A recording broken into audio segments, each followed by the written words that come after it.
Hello friend, take addiction চ্যানেলে আপনাদের স্বাগতম। তো আজ নিয়ে এসেছি ডিসি মোটর স্পিড কন্ট্রোলার। এটি একটি খুব powerful DC motor speed controller. তো চলুন আজ এই কন্ট্রোলারের সম্বন্ধে সম্পূর্ণ জানব এ টু জেড। তো চলুন আমরা ওভারভিউ দেখে নিই। তো প্রথমে আসি, এখানে রয়েছে একটি মসফেট, এখানে কিছু ট্রানজিস্টার রয়েছে, এখানে দুটি ক্যাপাসিটার এবং দেখতে পাচ্ছেন এখানে একটি 10 অ্যাম্পিয়ারের ফিউজ রয়েছে এবং স্পিড কন্ট্রোলের জন্য এখানে একটি পোটেনশিওমিটার রয়েছে। আর কানেকশানের কথা যদি বলা হয় তো দেখতে পাচ্ছেন খুবই সিম্পল কানেকশান। পাওয়ার ইনপুট এবং মোটর আউটপুটের জন্য টার্মিনাল ব্লক দেওয়া রয়েছে। আর হেভি কারেন্ট টানার জন্য এখানে খুব ভালো মানের ট্র্যাক দেওয়া হয়েছে। তো হেভি মোটর আপনারা এখানে চালাতে পারবেন। তো তারপরে আসি পাওয়ার ইনপুট এবং আউটপুটের কথা। তো এখানে পাওয়ার ইনপুট হবে 12 থেকে 40 ভোল্ট, আর ম্যাক্সিমাম পিক কারেন্ট রয়েছে 10 অ্যাম্পিয়ার। আপনারা ম্যাক্সিমাম 400 ওয়াটের লোড এখানে দিতে পারেন, কিন্তু আমি রেকমেন্ড করব সবসময় অত ওয়াটের লোড না দেওয়ার জন্য। তো এটি হেভি মোটর যখন কনস্ট্যান্ট কারেন্ট টানে তো এই মডিউলটি প্রচুর হিট হয়।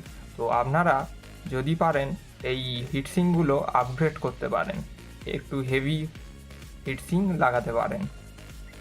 আর একটি কথা, আপনারা যদি এই ফিউজটি 10 অ্যাম্পিয়ারের জায়গায় একটু কম অ্যাম্পিয়ারের ফিউজ লাগান তো প্রোটেকশানটা আরও বেড়ে যায়। যদি না আপনারা হেভি মোটর না চালান, ছোটোখাটো মোটর যদি চালান তো ফিউজটা একটু কমাতে পারেন। আর আরেকটি জিনিস, এখানে একটি কানেক্টর দেওয়া রয়েছে। তো আপনারা এখানে পোটেনশিওমিটার লাগাতে পারেন। যখন এখানে পোটেনশিওমিটার লাগাবেন তো এই পোটেনশিওমিটারটা আপনাদের ডিসকানেক্ট করতে হবে, এখান দিয়ে ডিসকানেক্ট করে এখানে লাগাতে পারেন। চলুন এবার এই বোর্ডের কী কী ফিচার্স আছে জেনে নিই। তো এই বোর্ডে রয়েছে high current protection, over voltage protection, overload and short circuit protection, আর কারেন্ট রেটিং 10 অ্যাম্পিয়ার ম্যাক্সিমাম এখানে দেখতে পাচ্ছেন। তো তারপরে আসি এর কানেকশান এবং আমরা দেখে নিই মোটর কীভাবে কন্ট্রোল করতে হয়। তো কানেকশান খুবই সিম্পল। আমাদের একটি 15 ভোল্ট পাওয়ার সাপ্লাই রয়েছে এবং সেখান থেকে স্টেপ ডাউন করে আমরা 12 ভোল্ট PWM স্পিড কন্ট্রোলারে আমরা এখানে ইনপুট দিচ্ছি এবং আমরা এই 77 মোটরটি এই মডিউলে চালাবো। তো চলুন কানেকশানটা করে নিই। তো বন্ধুরা, আমরা সম্পূর্ণ কানেকশান করে নিয়েছি। তো আমি ডাইরেক্ট 15 ভোল্টই এই PWM মডিউলটিতে ইনপুট দিচ্ছি।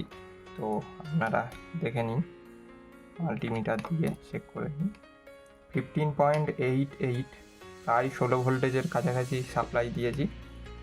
চলুন মোটরটি টেস্ট করে দেখি। তো এটি হলো PWM স্পিড কন্ট্রোলার দিয়ে 775 মোটর কন্ট্রোল হচ্ছে। দেখতে পাচ্ছেন পোটেনশিওমিটারটি যখন একটু বাড়ালাম মোটর চালু হয়ে গেছে এবং যত স্পিড বাড়াবো মোটর আরও স্পিডে ঘুরবে। এটা এই হচ্ছে যে মোটরের সর্বোচ্চ স্পিড, এবং কমালে মোটরটির স্পিড কমে যাবে। বন্ধুরা, এই মডিউলটি সাধারণত PWM অর্থাৎ পালস উইথ মডিউলেশন ফ্রিকোয়েন্সিতে মোটর স্পিড কন্ট্রোল হয়। তো মোটরের স্পিড কমানোর পরেও মোটরের টর্ক দেখতে পাচ্ছেন ভালোই টর্ক রয়েছে। একটু স্পিড আমরা বাড়াবো, ভালোই টর্ক রয়েছে। তো আপনারা দেখতে পাচ্ছেন এখানে আমি একটি ড্রিল কিট লাগিয়েছি। তো আপনারা এরকম PWM মডিউল কিনে তো আপনারা ড্রিল মেশিন বানাতে পারেন। তো আজকের পর্যন্ত এইটুকুই। নেক্সট ভিডিওতে দেখা হচ্ছে। বাই।